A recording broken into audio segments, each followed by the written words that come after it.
There's our favorite lady. Okay, welcome everybody to our presentation today. We are calling this the Meet the Grants Workshop. Our goal today is to do a little bit of Applicant 101 for anybody who is new to our programs, as well as give a preview of our fiscal year 25 grants. We do cover both state and federal fiscal years, as well as have a calendar year and an award year.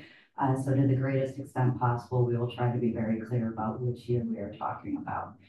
We have 2 question and answers sessions today. And so just so you know, our workshop agenda,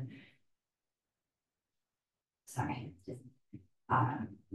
our workshop agenda, we'll go through introductions quickly. We'll do Applicant 101. We'll do a quick Q&A just about applications. Give you a quick break so you can shake your legs and get a drink, about 5 minutes. Then we'll come back for the grants presentation with a full Q&A specific to the grants.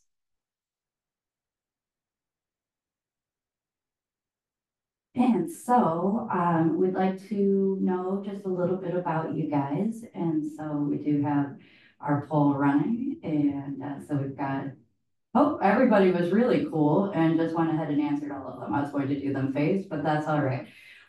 So we did want to know who is coming in today. It looks like the about half of you are from our cities and towns and counties. A few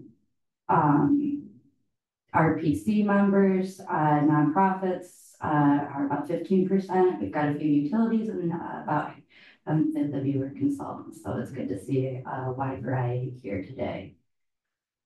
Just so you know who our staff is, and again, this will be available after the fact. Again, I'm Courtney Starling. I'm a grant administrator. So you see me on a number of our grants that we deal with. Also with us today is Janine Bishop, who will be joining us shortly. She's having a little bit of trouble getting in, so I'll get there to that in a moment. Also on the program side, these are our staffers who work in regulatory or research, so our permit writers, people of that nature. They're on the other side of the screen. So technical questions go to them, or contract related questions go to grant staff. With the exception of Judy Rondo, who does outreach for our non-point source pollution program. Okay, and so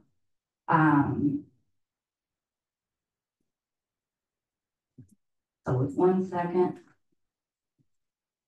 to just catch up with our staff. Okay, so we're going to move into 101. Caroline, if you can assist Janine, she needs to log in with her MassDEP ID. So just the same would, and if that doesn't work, tell her just to log in general, and I'll promote her to panelist, and it will all work. Okay, Applicant 101. So these are a few things that we thought would be helpful to know if you are interested in becoming a grant applicant. First and foremost, you do need to register for combis in order to execute a contract with the state of Massachusetts. In order to register, you need your business legal name, your legal address, email, and tax ID number. Also, if you're doing federal grants, they're retiring the DUNS number, but for the unique identity ID number, and that is available through sam.gov. You'll also need to select some service codes, just so everybody knows. If you want to be notified of all of our grant opportunities, you'll want to enter in the code 000000. That will get you all grants. And if you want business opportunities with DEP, Environmental Protections Code is 771100. From there, you enter business type. This can be confusing because there isn't a special category for municipalities. And so if you are a municipality, you will be other. And the other thing we recommend is to put in multiple email addresses to make sure that multiple staff are alerted to both grant opportunities, but as well as with procurements. We issue notifications for extensions, things of that nature through our Combi system. So it's important to, kind of monitor it, especially if you do have an active grant application in. Also, with our RFRs, we just wanted to highlight that there are some things that are easier to miss, as well as give a couple of application tips. When you're scrolling an RFR, the first thing to check for is eligible entity. Make sure that your entity is actually eligible for the application, as well as look at the eligible projects to double check that you are working on an eligible activity. Watch the page limits. It's kind of, it's kind of a silly reason to go to not meet an application requirement. So if there's a page limit in there, definitely double check that. Double check your submission requirements as well as your evaluation criteria and due dates. With most of our applications, the format is required and not a suggestion. So the more closely you follow the format, the easier it is for us to review it. Use the provided budget tables and look for the word encouraged, because those tend to be things that indicate that these are activities that will increase your score on your application. We also want you to clearly address how the project meets both the evaluation criteria and program objectives. Most of our grants are tied to a regulation or a permit, and so if there is an objective to that program, we want to make sure that we clearly understand how your project meets that objective, in addition to the specific evaluation criteria that is in the grant or in grant RFRs. Couple of pro tips: we always encourage people to work ahead. So if there is a project that you are thinking about for next year, it is awesome if you talk to us this year, especially when RFRs are not active. It makes it a lot easier for us to talk about what projects you have in mind, what the specific eligibility requirements are for different grant programs, and different ways to make a project possibly fit better. So we definitely encourage you to reach out. When RFRs are live, we also encourage folks to attend our bid conferences and pre-application meetings. They're the same thing. And also to submit questions during the official Q&A. Answers are always published and are well distributed. Also, when you are scoping your project, to make sure that your scope is kind of hitting your needs, we always encourage that you consult with a broad group of stakeholders, and also to be realistic about project timelines and capacity, as particularly on state grants, state funded grants, extensions are generally not a possibility. There are several standard contracts if you are awarded a grant. This is just kind of a heads up, as this process can be a little bit painful. But we require a standard contract form. One thing that we'd like to caution with that is that many communities have individual, particularly if you are a community, there are rules about who can actually sign contracts and accept grant funds. If you are one of the communities that fall into that category, who also need to sign in public with selectmen or something of that nature, it's good to let us know that, just so that we can kind of build that into our timeline. We also have the contractor authorized signatory listing. This is the Castle form. Short story on this one is anybody who signs one of the other forms needs to appear on this form, both on the top table, and somebody does need to sign the bottom. The scope of work will depend on program, how specific it is. One caution that we do have is that while some projects are multi-year projects, the funding is generally single year, though there are some exceptions. If you are on single year funding, make sure that your scope of work end date matches the contract end date. Otherwise, that's one of the reasons it might get rejected. We also require a W-9 and electronic fund transfer form. We do those annually, so your organization may already have one on file by the time you get to us for a contract execution, but if not, we'll let you know. And finally, there's the settlement and release form. This is allowed on some applications to authorize funding that funds that were spent prior to the grant award. So let's say you started a project in August this year, and you are awarded a grant that allows for reimbursements in October. That means that any expenses affiliated with the project that were eligible from July, we would consider paying for, but that does require a fair amount of documentation and proof of purchase contract and things of that nature. So it's another heads up that that's sometimes available, but that form does require a fair amount of documentation. So we're trying to get the word out. Lastly, all of our applications do require environmental justice to be considered. It's a complex subject.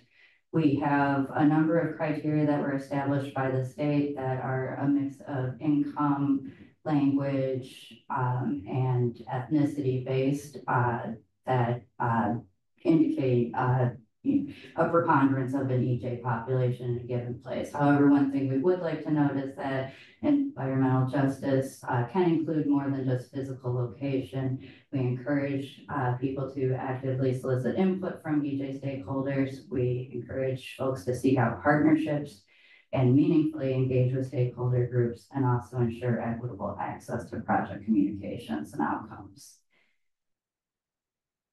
And so that brings us to our first Q&A portion. I'm going to look at the chat right now and see what we've got going on, which doesn't appear to be a whole lot. So with that,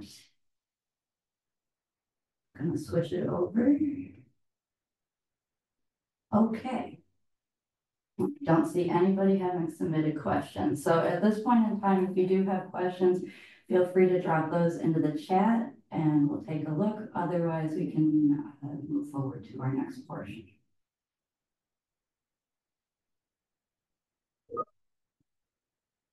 Let's see, chat is saying that it is disabled. That would not be helpful for everybody.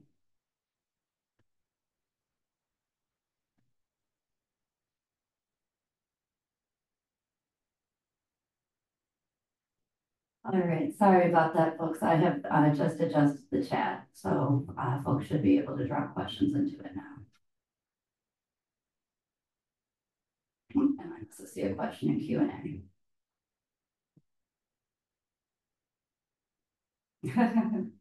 I like the owl too. Yes, these slides will be available. Everybody, we should be able to have a mailing list from signups. Though, if you want to be sure, we would also appreciate if you would drop your name and organization into the chat. And after our presentation today, I will email directly, and then they will also be posted to the website. And again, we are recording, so that will be on the website as well.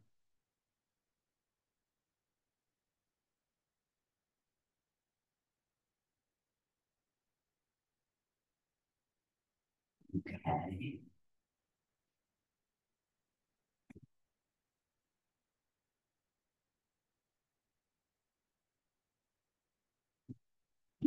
Okay, I'm going to give it another minute, just if anybody wants to drop in a question, Q&A.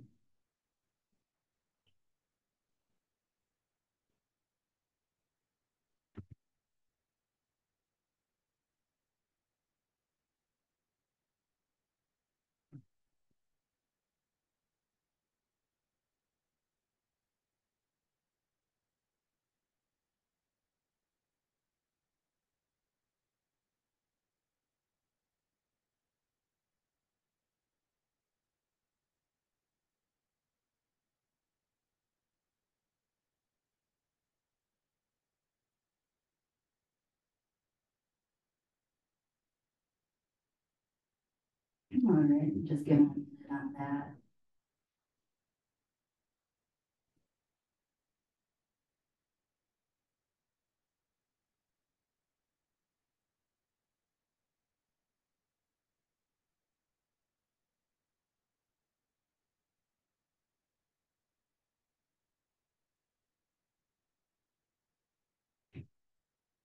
Okay.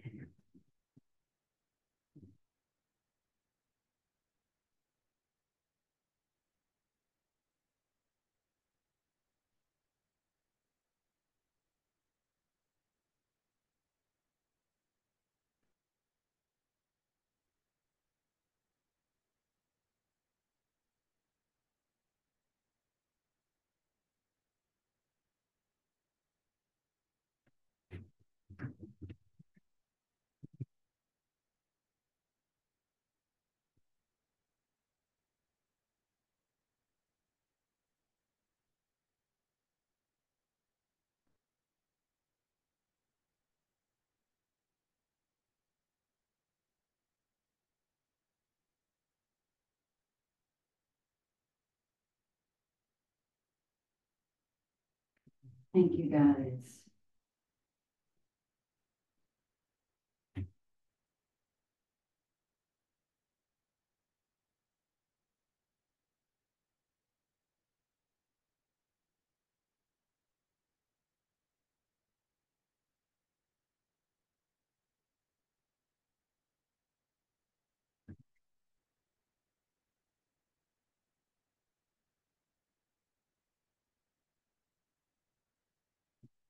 Oh, good, Janine, you made it.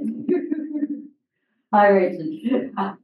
Just letting everybody kind of finish letting us know who they are. And with that, I'm actually going to go ahead and move into the next section.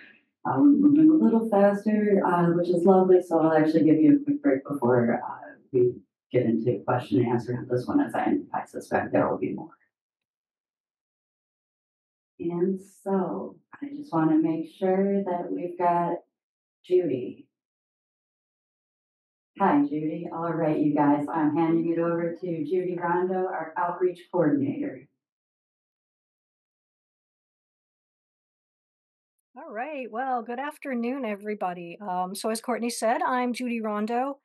I am the non-point source coordinator within the non-point source management section of the watershed planning program. And I am going to introduce you to 3 grants that we have in our program. Courtney, I don't know if, yeah, there we go. Okay. So the first is the Water Quality Monitoring Grant. This is a state-funded grant that is coordinated by Dr. Bob Smith. So if you have any questions, you will want to contact him for details.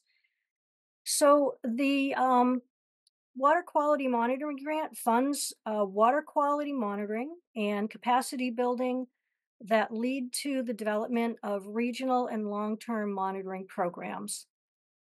Eligible organizations include nonprofit organizations as well as federally recognized tribes. And examples of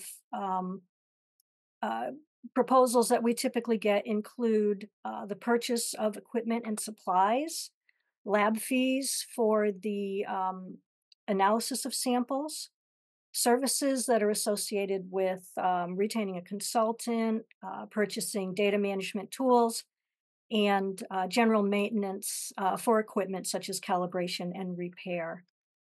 We have approximately $200,000 available. There is no match requirement for this grant. Proposals typically range from $20,000 to about $70,000 per application. And the RFR will be coming out soon, by the end of summer, I believe. All right, and the next grant is the federally funded, so this is part of the Clean Water Act, 604B Water Quality Management Planning Grant. And this is coordinated by Megan Selby, who is a member of the Non-Point Source Management section staff. So the 604 Water Quality Management Planning Grant funds water quality monitoring and assessment activities. So these can include activities like the determination of pollutant loads and pollutant sources, load reductions that are needed to meet water quality standards, the development of EPA 9-element or alternative watershed-based plans, and also updating comprehensive waste management plans or targeted watershed management plans to 9-element or alternative watershed-based plans. And that's a requirement if you're going to apply for 319 funding. We'll talk about 319 in a minute. Other activities include the incorporation of climate resiliency into your water quality planning projects, the development of implementation plans and BMP designs. And new this year, we have 2 new activities, the Environmental Justice Non-Point Source Coordinator Program and the regional scale watershed planning for nitrogen impacted areas. So that's primarily Southeast Mass. Eligible organizations for 604B include essentially divisions of government, so municipalities, counties, regional planning agencies and councils of government, conservation districts, tribes, and interstate agencies are all eligible.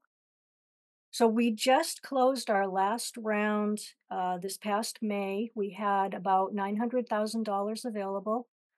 For 604B, there is no match required, but uh, providing match does improve the competitiveness of your proposal.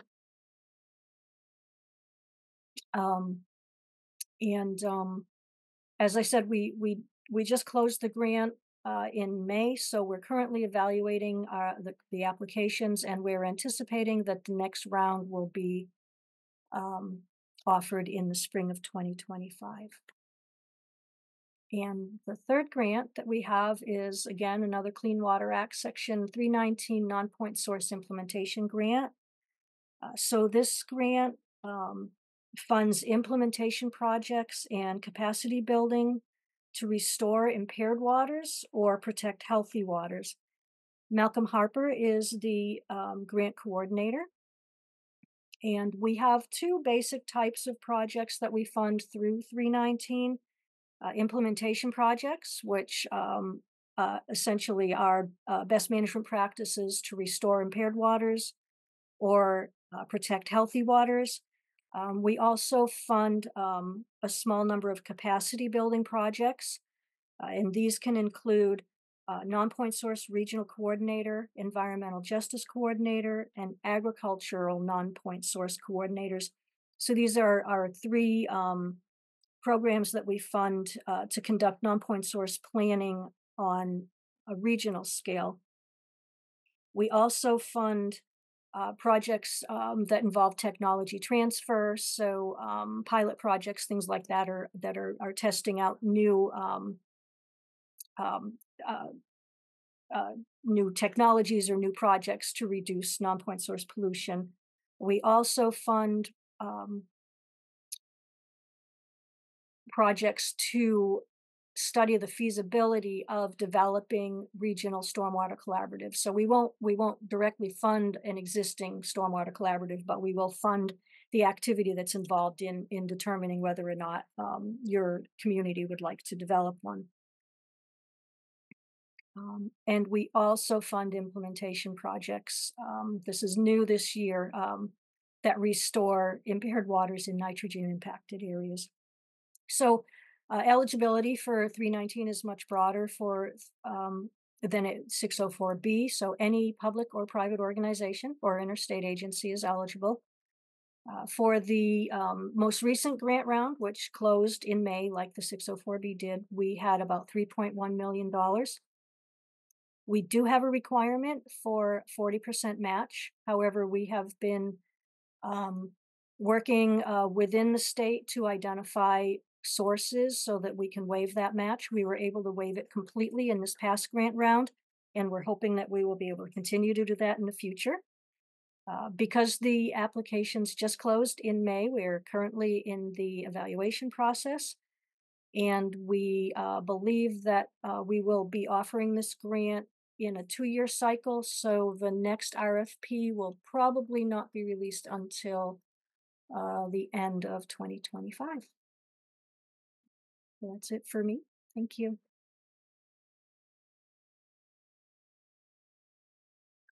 Okay. Hopefully my sound is a little better this time. Thank you for letting me know. At this point, for groundwater and our NIPDES program, which is wastewater, I'm going to hand it over to Caroline Adamson. Are you ready, Caroline?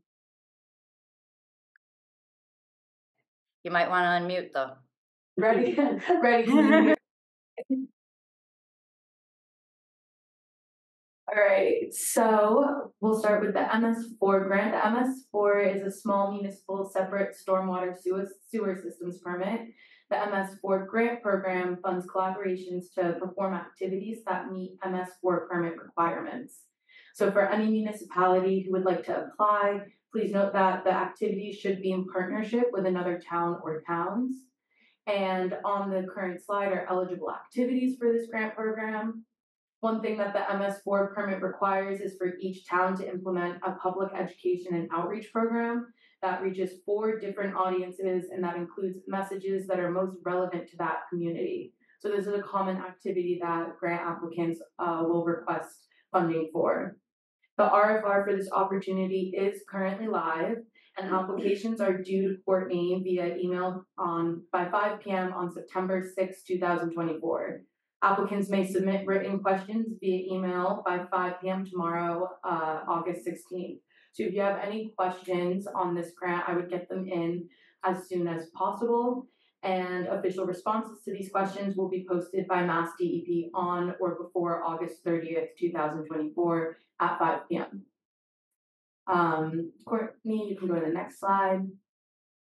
And the other grant I want to talk about is the Natural Resource Nitrogen Sensitive Area Grant, which is meant to assist municipalities on Cape Cod, which have a watershed that has been designated as a natural resource nitrogen sensitive area.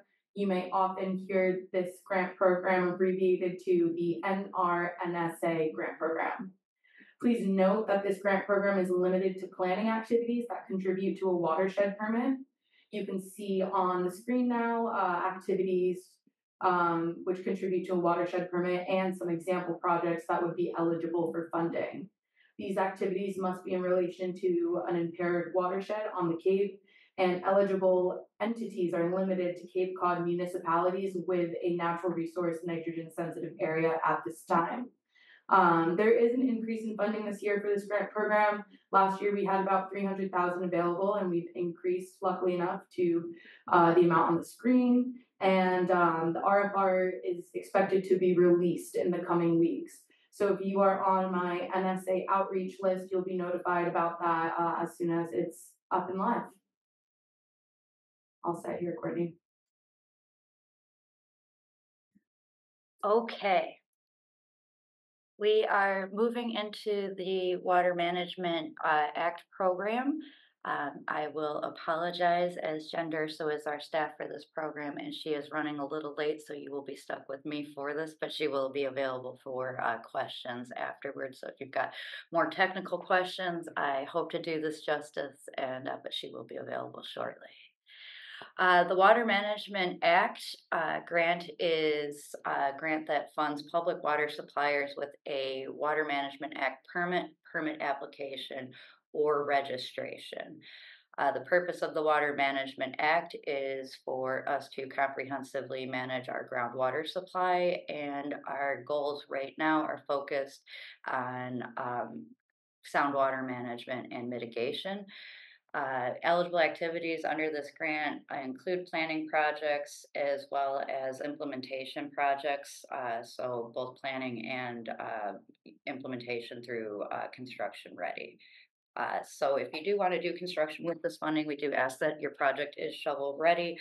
Otherwise, again, planning and implementation, whether it's firm yield studies, optimization, outdoor water use restrictions, drought management plans, things of that nature. This funding is very flexible for water management. We have up to $1 million available this year. This RFR is currently live. Questions are due not this Friday, but next Friday, and applications are due on August 30th. Again, Jen Durso is the staff for this, and she will be joining us. So if you've got more specific questions, she can help you with that.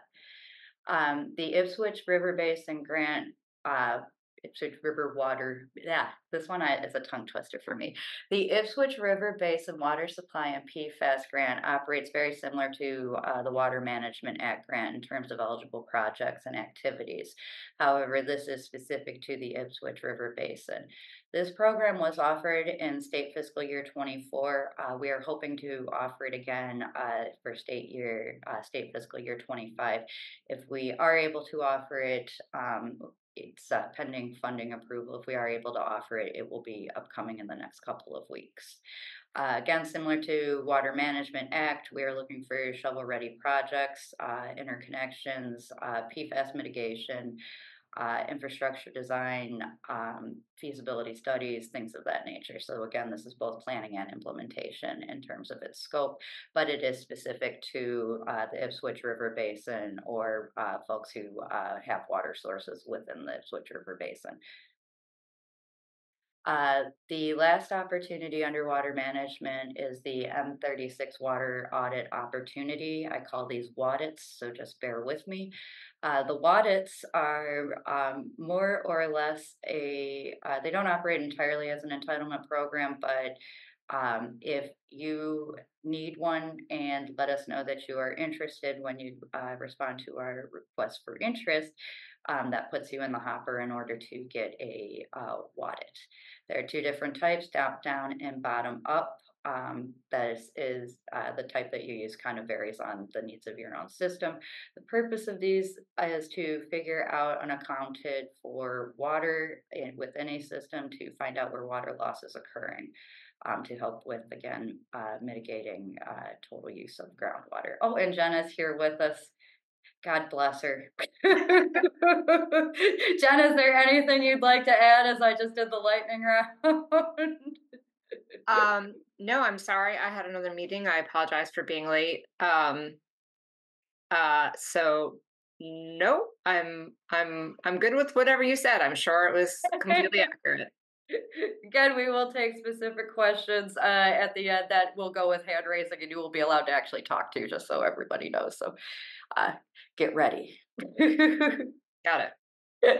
All right, and now I am going to hand it over to Janine Bishop to tell us about our drinking water and related programs.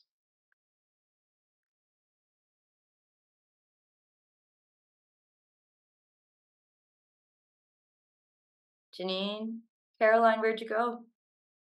There they are. Sorry about that. Yeah, I had technical difficulties, so I'm sitting in here with Caroline. Yes, again, I'm Janine Bishop. I work for the Drinking Water Program here at MassDEP. I'm here today to talk about a few of our grant programs. I'll start with the Emerging Contaminants in Smaller Disadvantaged Communities grant, also known as the ECSDC grant. And this grant funds projects for public water suppliers from research and testing, planning and design, to water system restructuring, consolidation or creation, and again, for small or disadvantaged communities. I suggest you check in with the EPA's implementation manual for a full list of projects that are available and examples under each category. This grant is funded with federal funds. We were awarded $38.2 million in the fall of 2023, and we expect another $19.2 million to be awarded in the next few months. This is a non-competitive grant. The Boston team works with the regional offices in determining which public water suppliers are in systems are in the most need of funding. And we consider many variables when determining which projects to fund, the primary being readiness to proceed. When we identify systems that are in need, we distribute what we call an invitation to complete a scope of work, and that is, in a sense, a grant application. We work closely with EPA in reviewing the scope of works and determining whether these projects that we list are approvable and should be awarded. And thus far, we've awarded over $22 million in funds. And we're working now on notices, paperwork, and all of the things related to a grant. The first step in being eligible for this grant is to complete a needs assessment survey. And the link is provided here in this presentation. The program administrator is Abigail Jacobs. She's available for questions, and we ask for communication to be directed through our program director email, and that link is also provided on this slide. I work on a lot of the financial, the contract paperwork, as well as the invoices. So if your system is awarded, you will hear from from me as well as many of us here at the Boston office. Next slide. Okay, the Small Underserved and Disadvantaged Communities Drinking Water Grant it's similar to the ECSDC grant in some ways, in that it's a non-competitive grant. Again, Boston office works with the regional offices in determining projects with the most need. The funding level is not quite as robust as it is with the ECSDC grant. Currently, we have about 500,000 that we're working to distribute. This grant considers PWSs. It's different in the ECSDC grant in that it considers PWSs, public water suppliers, that have had issues with exceedances of MCL levels. And another thing that's a little different here is that all three criteria have to be met to be eligible: small, plus underserved, plus disadvantaged. This slide here provides a great link to what's considered disadvantaged, and we go by the Clean Water Trust's definition of disadvantaged. Next slide. Okay, the cybersecurity improvement grants. This is also available for small or disadvantaged communities, and it's available to help improve the cybersecurity defenses for these systems. It's much needed. I'm sure many of you have heard of cyber attacks in the last several months. In this day and age, it's something very, very important for systems to have cybersecurity protection. The funding levels range from a maximum of 15,000 to 50,000, and that depends on the population served by the system. And there are two prerequisites for this grant. One is that the public water system must have office technology equipment that is at risk, operation technology equipment rather, and a cybersecurity assessment has to have been done within the last 2 years. EPA does have a program where technical assistance is provided for a cybersecurity assessment, and that is at no charge to the public water system. Gufran Google is the project manager for this grant, and he is on this call, so specific questions can be answered by Gufran. And again, the slide shows a list of sample eligible projects. Next slide. Okay, this water infrastructure and planning grant offered through the Clean Water Trust. This is for asset management plan grants that are available to entities who own and control a drinking water, wastewater, or stormwater system, a water reuse treatment or conveyance system, or any public water system. Maria Pinard is the program manager for this grant, and the first step in becoming eligible for this grant is to complete a project evaluation form, and a link is provided on this slide. Next slide. So this slide, if you haven't heard of a grant through the Drinking Water Program that meets your needs, this slide does list a couple of other additional grants that are available, and the contacts as well. There's the Sewer Overflow and Stormwater Reuse Municipal Grant, or the OSG program, and as you can see from the slide, it's up to $250,000 in funding per applicant, and the lead service line replacement grant program. And this funds 100% of the project costs. And again, Maria Pinard and Robin McNamara are available to respond to any questions you may have about these grant opportunities. Next slide. Okay. So yeah, we're showing this slide so that to help y'all realize that DEP is not the only agency available out there.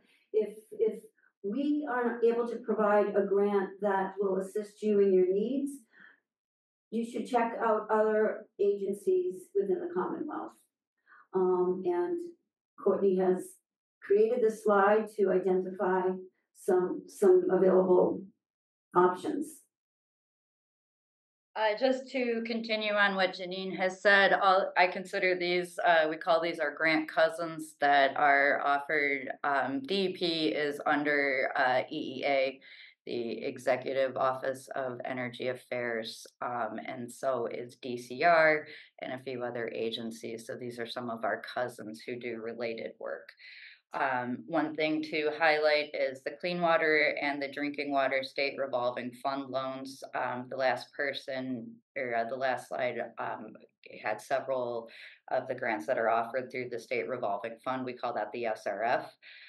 The state SRF, in addition to doing loans, also has grants and loan forgiveness and subsidy programs. And so if you have a major project with either your water, wastewater, or stormwater systems, and it needs heavy construction, you probably will want to get in touch with Maria Pinod and Robin McNamara and to talk about the SRF.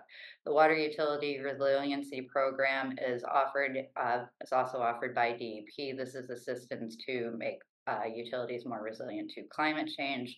I can name probably 5 wastewater systems that are sitting at or below sea level. So if that's just me, I'm sure a few of you know more as well. The Drinking Water Supply Protection Grant Program is through DCR. That's a land purchase program. One thing to be aware of with that is that you do need to have your appraisals already done before you enter into the hopper in that program. So the over-under on that is usually about 2 years. The Culvert Replacement Program is for small culverts under 100 feet. MVP program handles your bigger culverts and quite a few other things. This is also a resiliency program for municipalities. Coastal habitat and water quality grants are offered through CZM, the Coastal Zone Management Agency. So if you are a coastal community, you may also find some opportunities there. And also EEA has planning assistance grants. These are open right now. The one that is more relevant to us in DEP is that they do fund zoning projects that result in permanent land conservation. So whether that is natural resource protection zoning, development, or transfer of development rights for those who have really good tracking and a lot of staff capacity, that's also an option. And so these are some of our grant cousins. Also to be aware of, there are a number of federal loans and grant programs USDA offers, as well as EPA, HUD. There's a whole alphabet soup involved in the constellation of programs for water and wastewater projects. And of course, there's also WIFIA, because we don't have enough acronyms, and that is financing through EPA. On a regional level for water and wastewater projects. And so, again, as Janine said, if we went through, and we did go through these pretty fast, but if you didn't hear something that quite meets your need, one of our grant cousins might, one of our loans might, or another agency might. And so to the best of our ability, we don't know every funding program out there, but if there is something and it's kind of outside of our constellation, we will at least try to help point you in the right direction. And so that gets to the end of our formal presentation. And I'm going to start with the questions in the Q&A, and then from there we'll move into just raised hands, and then I can turn your microphones on, basically. So if you have a question, raise your hand, and we'll take those in order. In terms of the questions and answers that were submitted in the Q&A, and also if you're feeling shy, you can drop them in there. The Ipswich River Basin Grant, the question is, when will that be available? Pending funding approval, we hope to offer it in the next couple of weeks, but it has not been approved yet, so I can neither confirm nor deny the exact time. The wonderful links provided in the chat, we can certainly email those. I have them in a list, and I'd be happy to take care of that. Okay, we have a question. Will these grants include EJ40 for all engagement and resource in EJ community, i.e. lead. I'm going to, that I don't know the answer to. Let me find you so that we can have you speak and ask so that you can talk. So.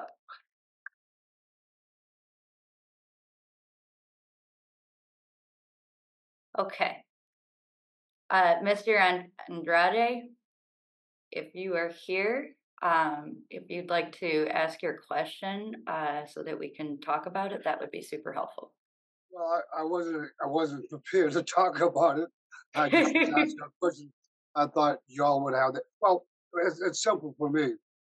This first of all, a very good event, very good presentation, and a lot of good information. And for me, Environmental Justice Party for All means that all of this information with its benefits and resources and all that really tickles down to those neighborhoods and communities that have been left out in the past and are on the line now in regards to being able to see betterments in their community, whether it's drinking water, whether it's the air quality, whether it's the lead in our water, the sewer overflow situations, non-point situations. Minority communities and low-income communities and EJ communities are impacted by that stuff as well. However, the resources that come to correct, educate, and deal with those issues in all of those areas that you're talking about in this presentation, don't get down and make the corrections in our community. I'm in the city of New Bedford. We're very concerned with lead pipes. It's about $5,000, $6,000 for the homeowner or the tenant to make those adjustments for the change of the lead pipes, and most of these folks don't have that money. So what happens? We stay with the lead pipes, but other communities, other neighborhoods, other towns that may have this problem, they can afford it, and versus those neighborhoods and communities that cannot. And where are the resources to help them? And if this particular grant that you just mentioned is that it's going to be no cost. Wow. Now, are we going to be able to get it in our neighborhood at no cost? And that's what I'm saying. Environmental justice for all, making sure that all these good things you're talking about, they're fantastic, but everybody gets a chance to benefit from it. Everybody gets a chance to have a better quality of life, whether it's air, water, soil, and especially because of our health. I just listening to the announcement by President Biden on the pharmaceutical stuff, they just chopped down all the bills for paying for prescription drugs and all that kind of stuff because of our health. Folks can't afford it. Well, it's the same here as we know with food. It's sky high right now. We can't afford it. So these resources are fantastic. I hope we get a chance to be able to get it in our community. Thank you. Great, thank you. Okay, let me see in the Q&A. All right. There any grants specifically for municipalities with older sewage and water pipes that need to be updated? The short answer is yes. The more specific answer is it somewhat depends on where you are and what your needs are and what planning you have done already. So, Melis Brito, do you want to, I'm going to go ahead and unmute you if you want to kind of expand on your question. And I apologize if I pronounced your name right or incorrectly. No, you got it correct. Thank you. Okay. Yeah, so my question is, there is a certain neighborhood that the pipes have reported that they're still some are wooden and the sewage and drinking water pipes are combined. And so my question is, what assistance, what grants specifically would help their system? Okay, which community? Do you So mind this asking? so this is in Methuen. Okay. Okay. I mean, like the one to have it on the left or that way. Oh wait, if this will show on the screen, or this will be just for me, so I can. Oh. I think you. Okay. That's why I left. Okay. Specific to sewer line replacements, excuse me, now I'm tripping over my words.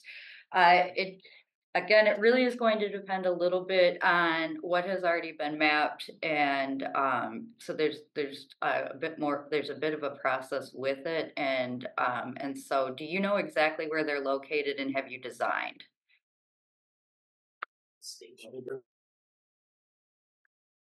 Can't. So it's a specific neighborhood in the Methuen-Arlington And they actually district. I'm not sure where they are in their design process. Um, So we'll be meeting with them to get more specific information on that, but I just wanted to know if there was anything that you would know sort of off the top of your head that might be relevant to that. Methuen's population is in the 30s to 30 to 40,000, isn't it? Trying to think off the top of my head, so they're not a small community. It's a little higher than that. Yeah, I don't mean to be like play 50 questions with you as to like, well, this, that, or the other, but it does kind of depend. And with sewer pipe replacements, we have, and I'm trying to think whether or not you're going to fall in Ipswich River or not. Your issues are going to, because you're looking to do construction, we have kind of more on the end for that, for planning with sewer pipe replacements in terms of design and engineering. But you're looking at, because it's a specific municipality, you're going to want to talk to the trust, the Clean Water Trust staff and the revolving fund trust, or the revolving fund staff, because that's the sort of thing when you're going to do a kind of big neighborhood wide project, and because you've got drinking water and a clean water issue, you would want to talk with Robin and Maria. And I'm not sure that it would be precisely a grant program. You might get the asset management grant to kind of figure out what the situation is in the neighborhood and then move forward into construction and design. That's a multi-year process. And so I'm not trying to give you like a difficult answer, but I am trying to say that you might encounter different grants for different phases of that project, depending on where you are with design and moving from design into construction and actual closeout. And so, but that's given that Methuen has a very specific neighborhood level project that is that sounds like a fairly large one, I would be in touch with Maria Pinode and Robin McNamara at Municipal Services Division and start a conversation about kind of how to tackle the whole thing. Okay. Grants available for small and disadvantaged water systems to replace treatment assets. I have systems that need to automate some of their monitoring equipment. This is a Janine and Abby. Do we have Abby yet?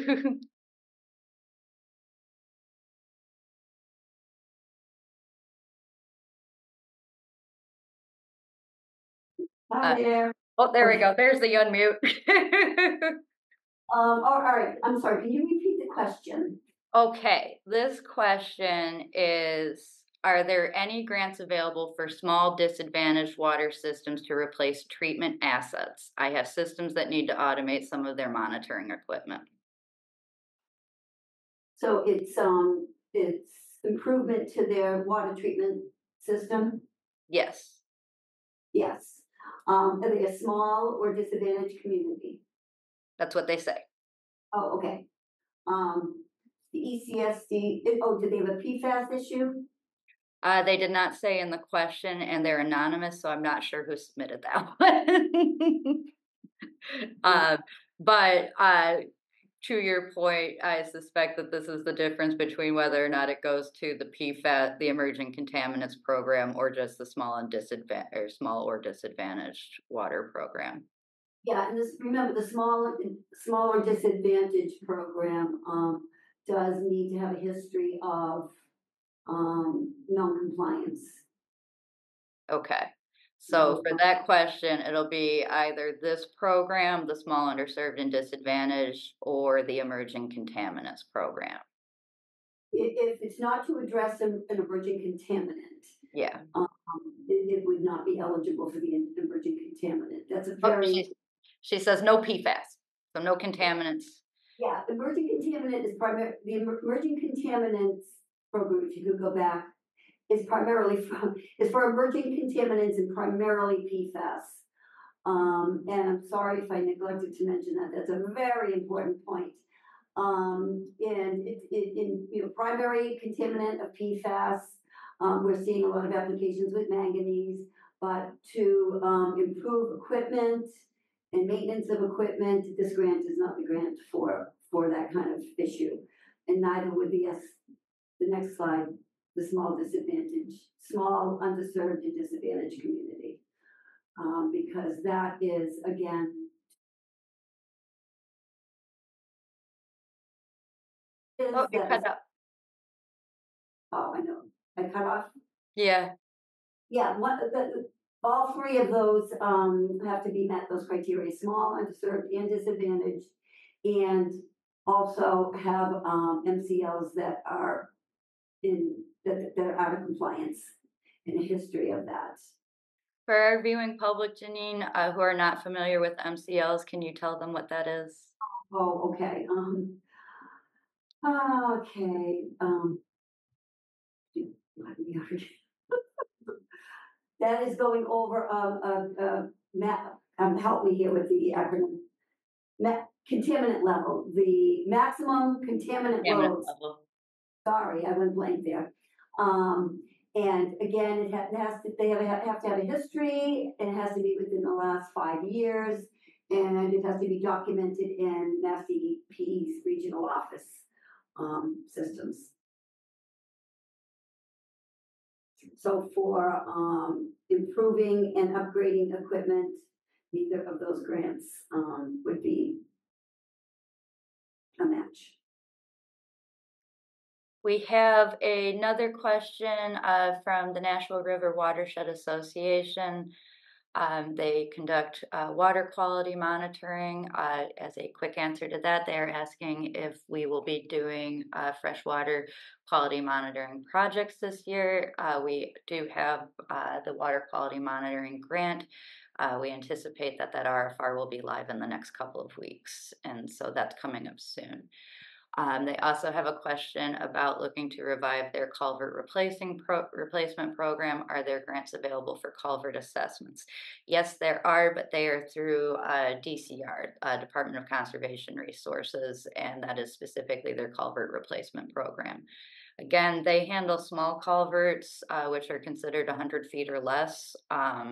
And after that, you go into, I think, actually the large bridge replacement program. That's a different thing. So I think probably DCR, though, as most culverts are, small. That program also deals with the ones that are undersized, perched, and having all kinds of issues. And now and again, you can kind of combine projects with that if you want to do some.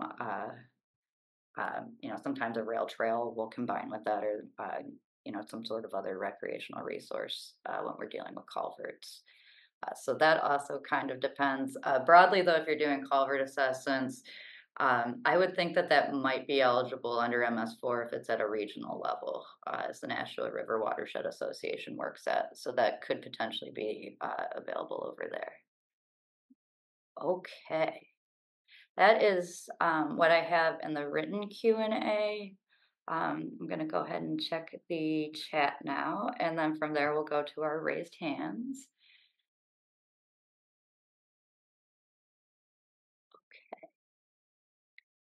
And if I miss anything, just shout. Okay, all right. I see somebody actually talked about Division of Ecological Fish and Game. They do also have a grant or a culvert program. That is correct. Okay. Did we answer the question about when NSA will be available? Because that'll be in the next couple of weeks. Yes, we did answer that. All right. Am I missing anything in the chat right now? Don't think so. Okay. And got the open grant. Okay, all right. Okay, we're ready to now go into hand raising. So, all right, I've got a raised hand, and it's in 1 second, it's even going to let me see who that is. Leanne McGann. Hi, Hi there. thanks. I was just looking at the link provided on the Asset Management Planning Grant Program, and I probably should know this, but I'm wondering if that would include replacing like 7,000 meters in the community. If they are, is that for residential meters or for other meters? Primarily residential. We don't have a big commercial base at all. I'm not trying to make anybody dizzy while I keep just scrolling right past the slide, but my apologies for that. I am not 100% sure whether or not residential meters are included. And so I am going to direct that question at Maria Pinode and get back to you. And so let me really quickly just, could you just verbally give me your email address, and that way I can make sure that it gets to you? It's L, F as in Fleming, Okay. CGAHAN at winchester.us. I emailed it too. I mean, Oh, okay, great. yeah, I put it in the chat. Okay, perfect. Thank you.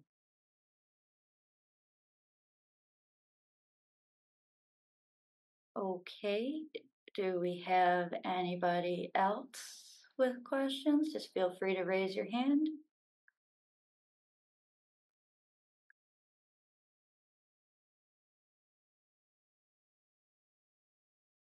Okay, let me see here. Susan Cloutier. Again, if I butcher anybody's name, I am so sorry. I'm from New Salem, and we're a tiny town, and we have a lot of older homes that have dug wells. The last time we had a real drought, their wells ran dry, and we had to come up with a way to supply water to those people. And I wondered if there's any funding available for drilling a municipal water supply that could serve adjacent town buildings as well as have the proper protections to be able to provide water to the public during a drought. So you're looking at becoming more or less an emergency water supplier for failed residential wells? Yeah, that's correct. Okay. Jen, I am gonna call on Jen to talk a little bit about this. Because DCR has the demand management study, correct? Well, they're working on one, I think. Okay. Because that's usually kind of a precursor is to determine what your demand management is. I don't believe that you're going to find I'm not quite sure if this is something you can do under the Water Management Act program, in terms of the grant program as an eligible expense because of the drilling, or not the drilling, but I'm just not 100% clear. That seems like the closest grant for it, though, because it's not limiting or mitigating, but it's drought. Well, it's a climate change issue. So I think that the issue here would be that, to my knowledge, I don't believe you have a Water Management Act permit or registration. That's correct. So I think the first thing to do would be to start talking with us about a Water Management Act permit. And once you actually have a permit, we could, you would be eligible to apply for an assessment and a planning, like a planning grant to help you figure out where to put the source and what kind of controls and other work need to be done. So, but unfortunately right now, since you're not a permittee or a registrant, you're not eligible for our grant. So could you email me the contact person for developing that? Yes, I will. Thank you.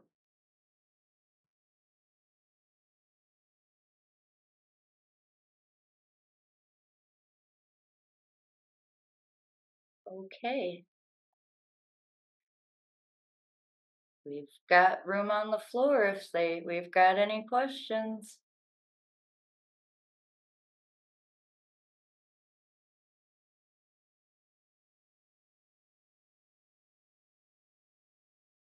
Don't see anybody new. Are you sure?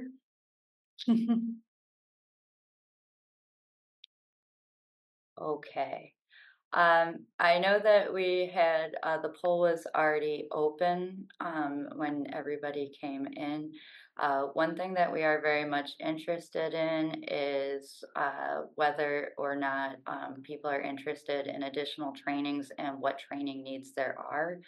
And so that is gonna just ask while I have you guys if there's anything that you need or interested in, or would be helpful in the world of grant training.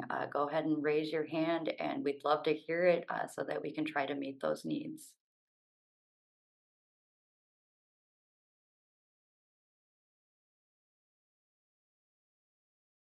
This is the easiest group of people that I've seen in a long time.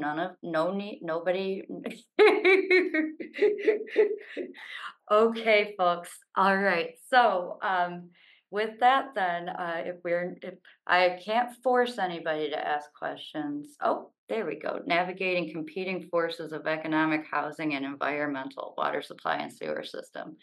As a urban planner, that's me. I feel you there. It has been a lot of work over the last couple of years, particularly as we try to meet housing demands and housing goals for the state to also deal with trying to have infrastructure to serve it.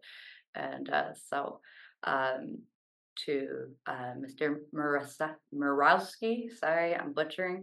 I agree with you on that, and maybe it would be cool sometime to talk with our friends in housing and also over, well, housing and economics live together, but go talk to them and maybe we can do something together at some point.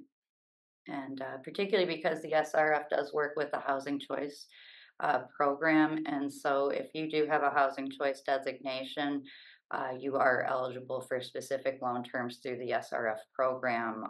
And so if you are so just putting that out there for municipalities, that those who do have a Housing Choice Community designation, we do have some specific things just for financing your projects.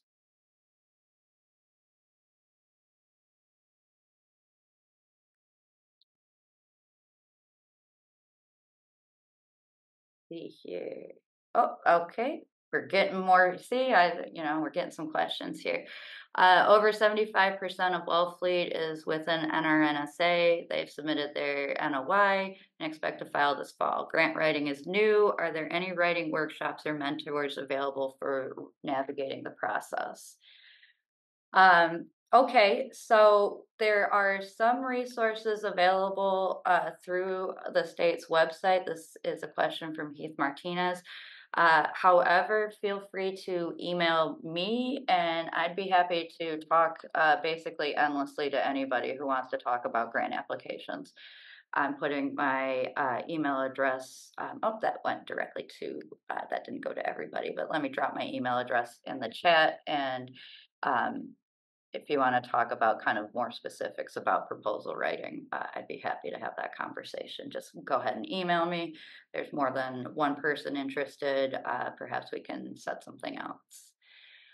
Did I see correctly that municipalities or regional planning entities are not eligible for water quality monitoring grant? Judy. Yeah, that is correct. It's nonprofit organizations and tribes are eligible. Getting there. Getting there. Almost. The almost. first one. It's the first one. And it is important to note that with eligible entities and water quality monitoring, that not only do you need to be the proper organization, but you also have to have the ability to conduct monitoring activities using technically sound, approvable methodologies. So that is a point to note that there are some that there's a way to do it. Right. The I could add that the 604B grant is both of those entities are eligible applicants for 604B.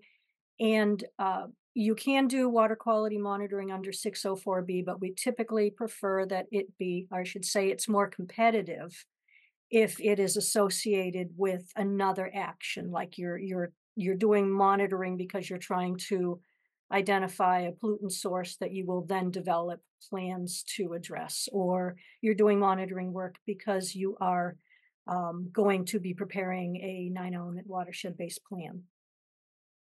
So that may be an option for you.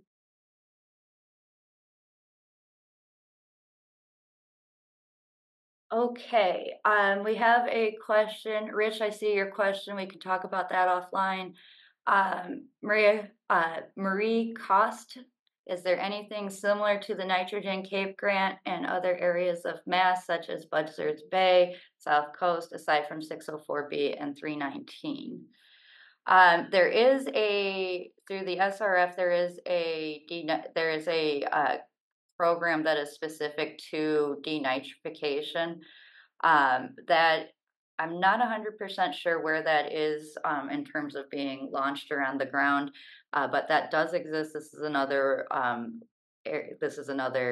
area to potentially get in touch with Maria and Robin, because the SRF has an intended use plan, and I am given to understand that there is a denitrification program running, and that is not Cape Cod. And also that is a continuing, certainly something that we continue to discuss and work on for our friends on the South Coast. Okay. I think we got a new one in the, let's see here. Another question, when will NSA be available? Next couple of weeks. I'm getting that starting the process to post that right now. So that should be, I would guess, within, it takes a few days to get all of the approvals, but I hope to have that posted not this Friday. Hopefully next Friday. I personally post on Fridays, so that's also something to keep in mind, that if you are looking for one of my grants, it's most likely to appear on the Friday and be due on a Friday.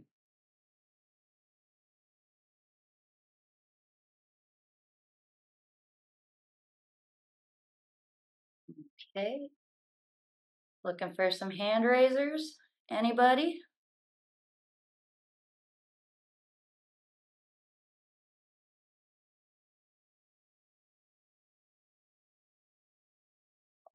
Okay. All right. Well, unless something new pops into the chat, I'm going to give it another minute or two. Make sure that I have all of our open Q&A. Get to our questions page. All right. It's going to be our last call for questions. Going once, going twice. All right, folks, thank you so much for joining us today. Like I said, we will be sending out the presentation. Our contact information by program is in the introduction slide, so that should make it easy. Also, the presentation has clickable links in it, so when you get the file, anything that is orange is clickable. Also, when you see these little hang on one second. The little computer tabs in the corner, that is actually a website link. Just so folks know, those are clickable. Okay. Well, all right, everybody. Have a great day, and we hope to see you again very soon. If you were notified for this workshop, which I suspect you were as you showed up, you will probably be notified of future training opportunities, as we tend to try to hit up every single source that we have. And thank you again. This one was short notice. We hope to conduct this workshop again a little later in the fall. And then there will be a non-point source symposium. And so we've got a few things coming up, and we hope to see you. Thank you, guys. Have a great day.